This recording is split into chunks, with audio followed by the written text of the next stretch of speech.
Good morning beautiful souls. അങ്ങനെ ലണ്ടൻ്റെ അടുത്ത day ഇവിടെ സ്റ്റാർട്ട് ചെയ്യുവാണ്.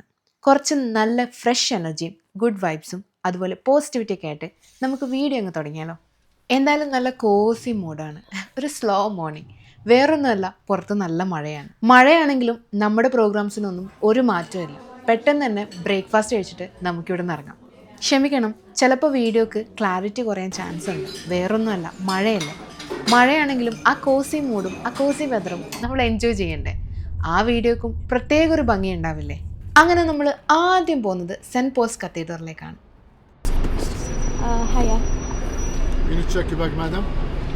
പിന്നെ ബാഗ് ചെക്കിംഗ് ഒക്കെ കഴിഞ്ഞപ്പോൾ നമ്മൾ ഉള്ളിലേക്ക് കയറി. ഈ പഴയ ചേർച്ചിനൊക്കെ ഒരു പ്രത്യേകതരം വൈബായിരിക്കും അല്ലേ. എന്താണെന്നറിയാത്ത ഒരു പ്രത്യേകതരം പവറും അല്ലെ ഒരു സ്പിരിറ്റോ ഒരു സ്ട്രെങ്തോ നമുക്ക് അനുഭവപ്പെടും. ഒരുപാട് വർഷം പഴക്കമുള്ള സെൻറ്റ് പോൾസ് കത്തീഡ്രലിൻ്റെ ആർക്കിടെക്ചർ കണ്ട ഒരു ടൈംലെസ് ബ്യൂട്ടി തന്നെയാണല്ലേ. ഇവിടുത്തുകാർ പറയുന്നത് ഇതിൻ്റെ ആർക്കിടെക്ചർ ഒരു ഓർമ്മപ്പെടുത്തലാണ്. We are build to rise. അതായത് എന്ത് വലിയ കൊടുങ്കാറ്റ് വന്നാലും നമ്മൾ ഫേസ് ചെയ്യുമെന്നാണ്. നമ്മൾ പറയാറില്ലേ, ഏറ്റവും നല്ല വിഷൻ കിട്ടണം എന്നുണ്ടെങ്കിൽ നമ്മൾ ഏറ്റവും ടോപ്പിൽ പോയി കാണണമെന്ന്. അതെ, സെൻറ്റ് പോൾസ് കത്തീഡ്രൽ ഏറ്റവും ടോളസ്റ്റ് ലാൻഡ്മാർക്ക് കൂടിയാണ് ലണ്ടന്റെ. ഈ ഒരു ഡിവൈസ് എടുത്ത സെൻറ്റ് പോൾസ് കത്തീഡ്രലിന്റെ എല്ലാ ഡീറ്റെയിൽസും ഹിസ്റ്ററിയും നമുക്കിതുപോലെ കേട്ടുകൊണ്ടും കണ്ടുകൊണ്ടും മനസ്സിലാക്കാൻ പറ്റും. നഷ്ടപ്പെട്ടു പോയതും നശിച്ചു പോയതൊക്കെ ശ്രമിച്ചാൽ നമുക്ക് വീണ്ടെടുക്കാൻ പറ്റുമെന്ന് പറയില്ലേ, അതിൻ്റെ ഒരു മാസീവ് എക്സാമ്പിളാണ് ഈ ചർച്ച്. 16-ാം നൂറ്റാണ്ടിലെ ഗ്രേറ്റ് ഫയർ ഓഫ് ലണ്ടനിൽ പകുതിയോളം നശിച്ച ഈ ചർച്ച് റീബിൽഡ് ചെയ്തെടുത്തതാണ്. വിൻസെന്റ് ചർച്ചിലിനെ എല്ലാവർക്കും അറിയാലോ. പുള്ളിയുടെ ഫ്യൂണറൽ ഇവിടെ വെച്ചായിരുന്നു നടന്നത്. അതുപോലെ പ്രിൻസ് ചാൾസിന്റെയും ലേഡി ഡയാനയുടെയും വെഡ്ഡിങ്ങും ഇവിടെ വെച്ചായിരുന്നു. അതുപോലെ വേൾഡ് വാർസ് ഒക്കെ എൻഡ് ചെയ്യാനുള്ള തീരുമാനങ്ങളൊക്കെ ഇവിടെ നിന്നാണ് എടുത്തെന്നാണ് പറയുന്നത്. നമുക്ക് വേണമെങ്കിൽ ഇതുപോലെ ടൂറിസ്റ്റ് ഗൈഡിനൊക്കെ വെക്കാൻ പറ്റും. പക്ഷെ ഞാനടക്കം കൂടുതൽ പേരും നേരത്തെ ഞാൻ കാണിച്ചിട്ടുള്ള ആ ഡിവൈസ് വെച്ചിട്ടാണ് കാര്യങ്ങൾ മനസ്സിലാക്കുന്നത്. ഞാൻ ഇപ്പോൾ നിൽക്കുന്നത് മെയിൻ ഫ്ലോറിലാണ്. സെൻറ്റ് പോൾസ് കത്തീഡ്രലിന് ഒരു അണ്ടർഗ്രൗണ്ട് വിഷൻ, അതായത് ഒരു ഗ്രൗണ്ട് ഫ്ലോറും അതേപോലെ ഏറ്റവും ടോപ്പ് ഫ്ലോറും കൂടിയുണ്ട്. രണ്ടും ഞാൻ കാണിച്ചു തരാം. എന്നാൽ ആദ്യം താഴെ എന്താണെന്ന് നോക്കിയിട്ട് വരാം. ഒരു പ്രത്യേകതരം ഒരു ക്വയറ്റായിട്ടുള്ള ചാപ്പലാണ് താഴെയുള്ളത്. അതുപോലെ തന്നെ ഒരുപാട് ബ്രിട്ടീഷ് ഫിഗേഴ്സിന്റെ മെമ്മോറിയൽസും കാണാൻ പറ്റും. പിന്നെ എലിസബത്ത് സെക്കൻഡിന്റെ മെമ്മോറിയലും ഇവിടെ ഉണ്ടായിരുന്നു. കത്തീഡ്രലിന്റെ അണ്ടർഗ്രൗണ്ടിനെ ക്രിപ്റ്റ് എന്നാണ് പറയുന്നത്. ക്രിപ്റ്റ് കഴിഞ്ഞാൽ ഇതിന്റെ ബാക്കി ഫ്ലോർസിൽ എത്തണം എന്നുണ്ടെങ്കിൽ 257 സ്റ്റെപ്പ് കയറിയാൽ മാത്രമേ വിസ്പറിംഗ് ഗാലറി എത്താൻ പറ്റത്തുള്ളൂ. 376 സ്റ്റെപ്സ് കയറിയാൽ സ്റ്റോൺ ഗാലറി എത്തും. ഗോൾഡൻ ഗാലറി എത്തണമെങ്കിൽ 528 സ്റ്റെപ്സ് നമ്മൾ കയറണം. നമുക്കൊന്ന് കയറി നോക്കിയാലോ. വിസ്പറിംഗ് ഗാലറി ചെന്ന ഇന്റീരിയർ ആർക്കിടെക്ചറിന്റെ ഒരു സ്പെക്ടാക്കുലർ വ്യൂ കാണാൻ പറ്റും. ആ ഗോൾഡൻ മാർബിൾ ഫ്ലോർ ആണ് നല്ല ഭംഗിയില്ലേ. അതുപോലെ ആ ലൈറ്റും.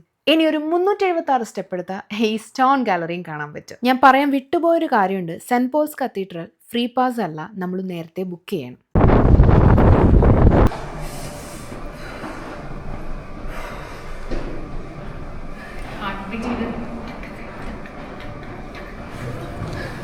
Come on, more to go.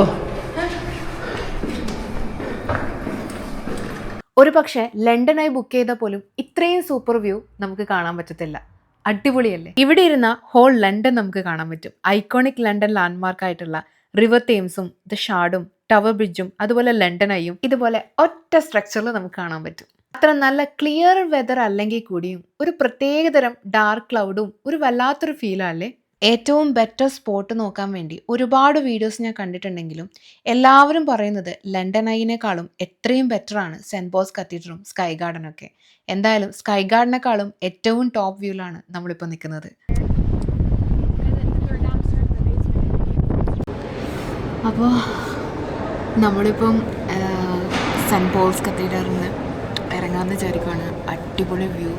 ഞാൻ എന്താ പറയുക, ആ സ്റ്റെയർ അത്രയും കയറി താഴെ ഇറങ്ങിയതിൻ്റെ ഒരു ടയേർഡായിട്ടുള്ളൊരവസ്ഥയാണ്. അപ്പോൾ ഇവിടെ വന്നിട്ട് കുറച്ച് സമയം ഇരുന്നിട്ട് ഇനി ലണ്ടനായും ലണ്ടൻ ടവർ ബ്രിഡ്ജ് പോകുന്നില്ല ഇന്ന്. എന്തായാലും ലണ്ടനായും ബിഗ് ബെനും വെസ്റ്റ്മിൻസ്റ്ററൊക്കെയാണ് ഞാൻ പ്ലാൻ ചെയ്യുന്നത്. അപ്പോൾ ഇവിടെ നിന്ന് ഇറങ്ങാമല്ലേ. പാർക്കിംഗ് ഒരു വല്ലാത്ത പ്രോബ്ലം ആയതുകൊണ്ട് തന്നെ നമ്മൾ പല സ്ഥലങ്ങളിലും പബ്ലിക് ട്രാൻസ്പോർട്ടും ഊബറും ആണ് യൂസ് ചെയ്തിരിക്കുന്നത്. അപ്പോൾ അടുത്തത് ലണ്ടനായി ഒരു മില്ലേനിയം വീലാണ്. 2001 ഇത് സ്റ്റാർട്ട് ചെയ്തിരിക്കുന്നത്. ഇതിന്റെ അടുത്തൊക്കെ ആയിട്ട് തന്നെയാണ് വെസ്റ്റ്മിനിസ്റ്റർ ബ്രിഡ്ജും അതുപോലെ ഹൗസ് ഓഫ് പാർലമെന്റ് ഒക്കെ ഇരിക്കുന്നത്. സത്യം പറഞ്ഞാൽ ലണ്ടനായി ഞാൻ ബുക്ക് ചെയ്തിട്ടുണ്ടായിരുന്നില്ല. കാരണം വേറൊന്നുമല്ല, വലിയൊരു ക്യൂ ഉണ്ടാവും. അതുമാത്രമല്ല ഒരുപാട് സമയം വേസ്റ്റുമാണ്. ബാക്കി സ്ഥലങ്ങൾ കാണാനുള്ള ആ സമയമാണ് നമ്മൾ ആ ക്യൂവിൽ വേസ്റ്റ് ചെയ്യുന്നത്. അതിന് പകരം സെൻറ്റ് പോൾസ് കത്തീഡ്രലോ സ്കൈ ഗാർഡനോ ബുക്ക് ചെയ്താൽ മതി. അപ്പൊ പിന്നെ ഞാൻ എന്തിനാ ഇപ്പം ഇങ്ങോട്ട് വന്നതെന്ന് വെച്ചാൽ വേറൊന്നുമല്ല, കുറച്ച് ഫോട്ടോസ് എടുക്കാൻ വേണ്ടി വന്നതാ. ഏറിയില്ലെങ്കിലും ഇതുപോലെ കാണാൻ നല്ല ഭംഗിയുണ്ടല്ലേ, ഒരു ജൈൻറ്റ് വീല്.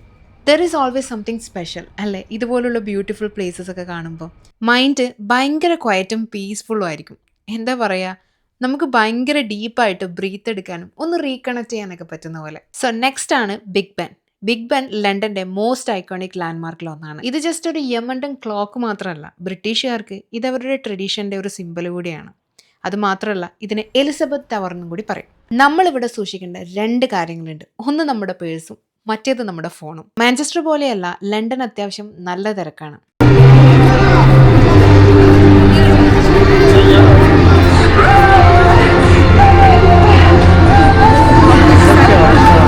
നെക്സ്റ്റ് നമ്മൾ പോകുന്നതാണ് വെസ്റ്റ്മിനിസ്റ്റർ അബേ. നല്ലപോലെ സമയം ലേറ്റ് ആയതുകൊണ്ട് ഇതിനകത്ത് എനിക്ക് കയറാൻ പറ്റിയിട്ടില്ല. കാരണം 4 മണിയാകുമ്പോഴേക്കും ഇത് ക്ലോസ് ചെയ്യും.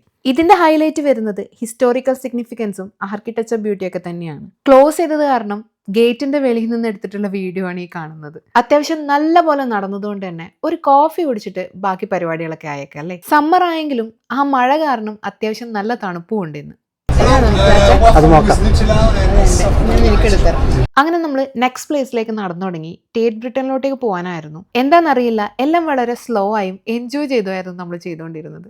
ശരിക്കും പറയുവാണെങ്കിൽ we are not just exploring the world, we are building a life, one memory at a time.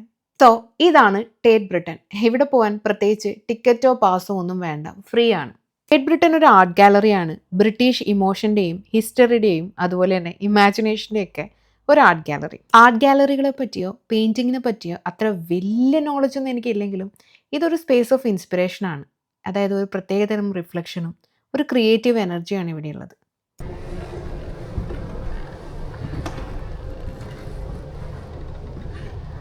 Statue main ചെയ്യുന്നത് നമ്മുടെ ലൈഫിൻ്റെയും ഡെത്തിൻ്റെയും ഇടയിലുള്ള സ്ട്രഗിൾസിനെയാണ്. അതായത് നമ്മൾ ലൈഫിൽ അനുഭവിക്കുന്ന ചലഞ്ചസും അതുപോലെ തന്നെ നമ്മൾ നമ്മുടെ ഇന്നർ ഡീമനെ കൺട്രോൾ ചെയ്യുന്നതുമാണ് ഇത് മെയിൻ ചെയ്യുന്നത്.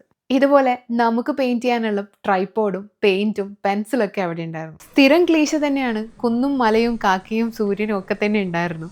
എന്തായാലും ഞാനും ആർട്ട് ഗാലറിയിൽ ഒരു പെയിന്റ് ചെയ്ത് വെച്ചു എന്ന് പറയാമല്ലോ. എന്തായാലും എൻ്റെ ഈ ക്യാൻവാസ് കാണാൻ വേണ്ടിയിട്ടും 1-2 പേര് പുറകെ വന്ന് നിൽപ്പുണ്ടായിരുന്നു. പിന്നെ നമുക്ക് മനസ്സിലാവുന്ന ഒരു പെയിന്റിങ് ഇവിടെയുണ്ട്.